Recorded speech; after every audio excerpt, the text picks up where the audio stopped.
par exemple. Voyez-vous un peu?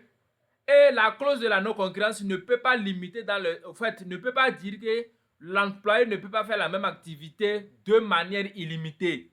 Et comme je l'ai déjà dit, ça ne peut pas excéder 5 ans. Vous ne pouvez pas dire à quelqu'un de ne pas faire la même activité pendant plus de 5 ans. C'est pas normal. Je quitte l'entreprise plus de 5 ans. Je peux même venir à côté de toi installer la même entreprise. Nous allons nous concurrencer. Là, il n'y a plus de concurrence déloyale. Donc, c'est pourquoi nous disons que la clause de non-concurrence qui ne limite pas géographiquement. Par exemple, tu ne peux pas dire que je ne peux pas exercer la même activité sur toute l'étendue du territoire national. Tu n'es pas seul.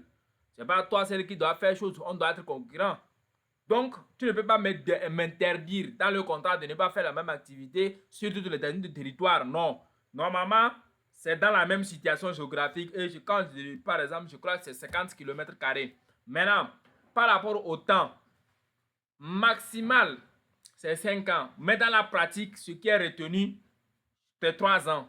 Donc, dans le contrat, vous dites que l'employeur ne peut pas exercer les mêmes activités dans le même espace géographique et 3 ans après la résiliation du contrat. Voilà un peu. Donc, vous devez préciser ces éléments-là comme ça. Si vous dites juste qu'il est interdit à l'employeur d'exercer les mêmes activités sur toute l'étendue du territoire et ce pour une période illimitée, cette clause est nulle et non avenue. Aucun juge ne va valider une telle clause. Demoiselle, est-ce que je me suis fait comprendre? Oui, je pense bien. C'est bon pour le moment. Merci. Non, s'il y a des zones d'ombre, on peut reprendre. Hein? Parce que ces éléments sont d'une grande importance. C'est beaucoup plus pratique. Et lorsque vous faites une erreur de rédiger mal une telle clause, c'est quand il y aura problème que vous allez voir que votre clause est nulle. Et quand on parle de la concurrence est par rapport au temps et à l'espace. Le droit de la concurrence exige que l'on ne puisse empêcher autrui de faire une activité similaire que nous sommes en train de faire. Mais les règles de la concurrence de la loi viennent préciser que si je quitte ton entreprise, je ne peux pas quitter et revenir installer la même entreprise chez toi à côté au même moment pour te concurrencer alors que je suis venu travailler chez toi. Il y avait tes clients qui me connaissent. Donc si je reste à côté de toi, le risque c'est que je prenne tes clients. Tu vois un peu? Donc, cette situation-là est déloyale. C'est pourquoi les règles de la non-concurrence vont exiger que, voilà, si je travaille chez toi, je ne peux pas quitter et venir installer la même entreprise au même moment à côté de toi. Donc, je peux aller au-delà de 50 km par exemple. Si je quitte Dapong, je peux venir installer la même entreprise à Kara et j'exerce sans problème. Maintenant, si je vais rester dans la même situation, supposons qu'on a travaillé à Kara, je suis à Kara, ok, je quitte ton entreprise. Par exemple, pendant les 3 ans qui suivent, je ne peux pas faire la même activité à Kara. Mais si 3 ans passent, je ne suis plus ton concurrent. Je viens en tant qu'une nouvelle personne. Tes clients que j'avais connus entre-temps, ils sont avec toi depuis longtemps. Donc, je peux installer une nouvelle entreprise après 3 ans. Mais on ne peut pas m'interdire ça dans un contrat de me dire que dès lors que j'ai travaillé à Kara dans l'entreprise X qui était dans vente de, je sais pas, de Aimolu, je ne peux plus créer entreprise de vente d'Aimola Kara après 3 ans par exemple. Ce n'est pas normal. Tu vois, non? C'est comme ça, il faut comprendre ça. Et donc, dans un contrat où l'on va constater que vous avez interdit à quelqu'un, et définitivement parlant, de ne pas faire, même dans les mêmes lieux, après 3 ans, la même activité, au plus 5 ans, dans la même activité, mais le juge va annuler une telle clause. Et par exemple, si je quitte Kara et je vais à Lomé, j'installe l'entreprise d'Aimolu, tu ne peux pas venir là-bas me poursuivre pour me dire que je fais concurrence déloyale. Non. J'ai quitté, j'ai dépassé outre les 50 km que la loi exige. Donc, lorsque l'espace est très long, il n'y a plus de concurrence déloyale. En tout cas, par rapport à l'espace. Puisque ce sont deux critères qui sont très exigeants. Et vous ne devez pas comment dire ça? Vous ne devez pas perdre de vue cet aspect pratique-là. Et souvent, c'est sur cet aspect-là que vous devez être plus vigilant. Vous allez voir que je n'ai pas pris le contrat pour qu'on dise que voici comment il faut rédiger le clause. Mais je reviens sur ces éléments-là parce que c'est ça il faut comprendre. Si tu comprends ça, c'est fini. Le reste, tu peux rédiger le contrat. Le contrat, moi, je peux rédiger un contrat avec 13 articles. Toi, tu vas rédiger un contrat avec, je ne sais pas, 20 articles ou 8. Ça dépend. Mais les éléments importants sur lesquels vous ne devez pas faillir, vous les avez. Vous devez maîtriser la durée. Je rédige un CDI, c'est quoi? Période d'essai, je sais que le délai c'est combien? Voilà, c'est ça il faut maîtriser. Et par rapport à la clause de la non-concurrence, temporellement, au plus 5 ans, géographiquement, 50 km², vous ne pouvez pas demander à quelqu'un de ne plus faire la même activité, même si la personne va très loin de vous. Si vous le faites dans le contrat sera nul. Même si ce n'est pas tout le contrat, la clause sera nulle. Donc, vous ne pouvez pas poursuivre la personne après pour dire que non, j'ai quitté Cara, je suis allé à Lomé, j'ai installé une entreprise, même la même entreprise, la même activité, et tu viens me dire que je suis en train de te concurrencer. Comment ça? Si c'était le cas, il n'y aura pas les entreprises qui sont dans les mêmes domaines. Voyez-vous un peu, c'est pourquoi ces règles-là ont été mises en place pour permettre de favoriser le commerce et donc l'entrepreneuriat. Voici, demoiselle, mon désir, ce que je pouvais apporter à titre de réponse à votre inquiétude.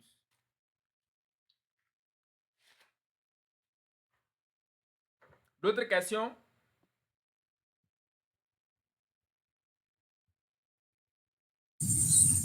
Non, c'est bon pour le moment, merci.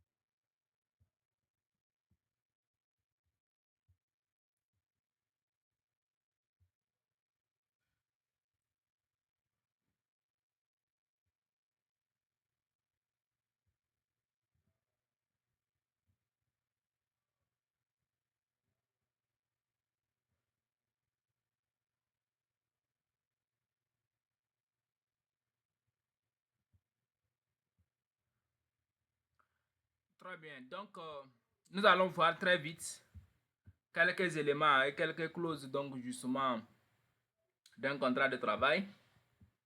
On va aller voir l'architecture et les points de vigilance à suivre dans la rédaction.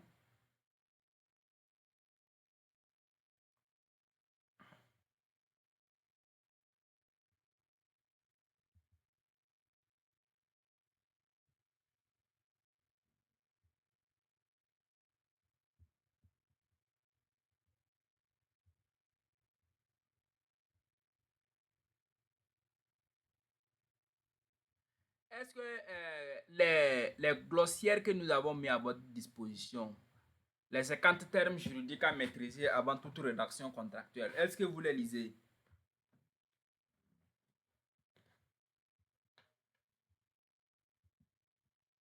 Mesdames, Messieurs,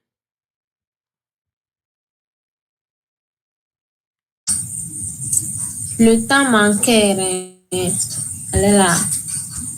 le temps manque. Ah, je vois. Mais toujours est-il que vous les avez à tout moment. Vous les avez pour la vie et vous devez... Parce qu'il y a certains termes, certaines notions que vous devez maîtriser lorsque vous devez rédiger les contrats ou même lorsqu'on vous appelle à lire un contrat ou à interpréter un contrat. Si vous ne comprenez pas certains termes, ça va être compliqué. Les périodes d'essai, les clauses de hardshipping, les clauses d'improvision, autant même. Je pense qu'on avait donné beaucoup de termes. Ces éléments-là doivent être maîtrisés. Cela permet donc une certaine compréhension fluide. Fluide donc de ce que l'on appelle la rédaction contractuelle. Parce que comme on le dit,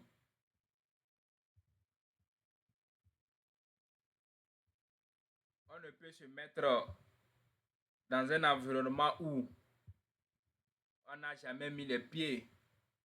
Ouais, un peu, non. Donc, vous devez maîtriser. J'avais à l'entame de cette formation précisé sur la notion de contrat, la notion des actes juridiques et faits juridiques. J'espère que ces éléments ont été compris. Donc, en dehors de ça, vous devez maîtriser ces termes-là hein, la notion d'astreinte, avenant, les ayants droit, c'est quoi le bail, les bénéfices de discussion, bénéfices de division. Je crois, hein, plusieurs termes comme ça doivent être maîtrisés. La notion de la capacité juridique en droit, c'est quoi? La caution, le cautionnement, la différence, c'est quoi entre les deux? La clause pénale. Ces différents aspects, vous devez les maîtriser. Vous devez les maîtriser, ok? Ça vous permet donc d'avoir une certaine aisance lorsque vous lisez le contrat. La différence entre la faute lourde, la faute simple, en matière de droit du travail, la force majeure, c'est quoi? La forclusion, la prescription, la garantie, voilà. Et tout ce qui va avec, hein, je crois, les notions d'indemnité. On ne va pas revenir pour reprendre, hein, ces mots-là, puisque ce sont des mots, vous pouvez juste lire, ce sont des définitions qu'on a proposées. Et donc, vous devez les lire. Hein, vous devez les lire pour mieux comprendre la mise en demeure, c'est quoi. Ouais, un peu non. Donc, jetez un coup d'œil de temps en temps pour lire quelques notions. Ouais, un peu. Ça vous permet de mieux comprendre les enjeux autour du contrat et les notions qui l'accompagnent. Les notions qui l'accompagnent. Parce que tant qu'il y a certaines notions que vous ne comprenez pas, on peut les employer, mais vous allez voir que ça va vous paraître flou, alors que c'est peut-être une notion, voilà, qu'on a employée qui fait défaut. Ouais, vous un peu. Voilà, ceci étant dit, comme je l'ai dit, nous allons voir les différents articles, hein, les différentes dispositions d'un contrat de travail. Rapidement parlant, hein, parce que vous avez déjà le modèle et vous avez déjà fait l'exercice pratique sur ça, on a déjà corrigé. Donc, je crois que on ne va pas trop perdre de temps sur ces aspects-là. Moi, est-ce qu'il y a des aspects sur lesquels vous voulez qu'on donne plus de précision? Là, on pourrait éventuellement alors revenir. Mais si ce n'est pas le cas, on va juste faire te voir quelques aspects que je juge importants. En tout cas, sur la formulation.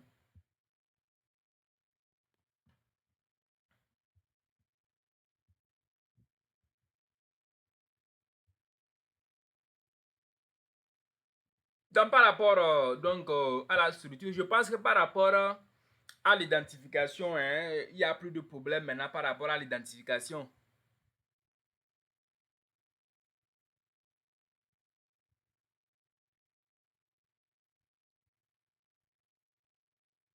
Donc, j'avais dit qu'il y a deux options. Vous pouvez le faire comme ça, la société, t'entends, le téléphone, et puis tout ça. Bon, je n'ai pas voulu ramener les trucs là à la ligne pour question d'espace et tout ça, mais bon, vous devez ramener tout à la ligne si vous optez pour ce modèle-là, comme je l'ai fait ici, comme cela.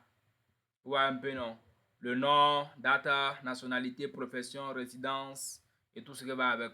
Donc, si vous optez pour les options paragraphes, c'est-à-dire même ce qui est mieux utilisé dans la pratique, vous pouvez aussi l'opter. À la fin, quand je vous donnerai les versions Word même, que vous pouvez donc à tout moment copier, coller si on vous appelle à rédiger un contrat et adapter. Vous allez donc voir que c'est très facile et c'est l'option paragraphe que j'ai utilisée sur les versions Word. Voilà, ceci étant dit, on a dit qu'il faut impérativement les dispositions légales et vous allez voir ici qu'on l'a bien précisé.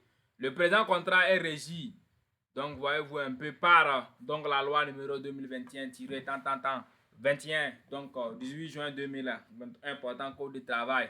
Les textes pris pour son application et les dispositions conventionnelles et réglementaires suivantes.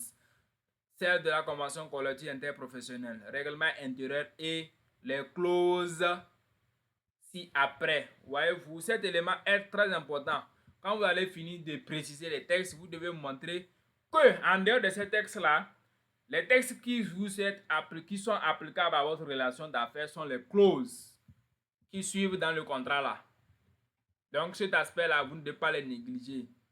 Voyez-vous un peu, donc c'est très important de mettre cet élément-là et cela témoigne de votre rigueur dans la rédaction. Hein, comme l'a souligné déjà le Paul Sédar Senghor. N'oubliez pas toujours cette citation-là.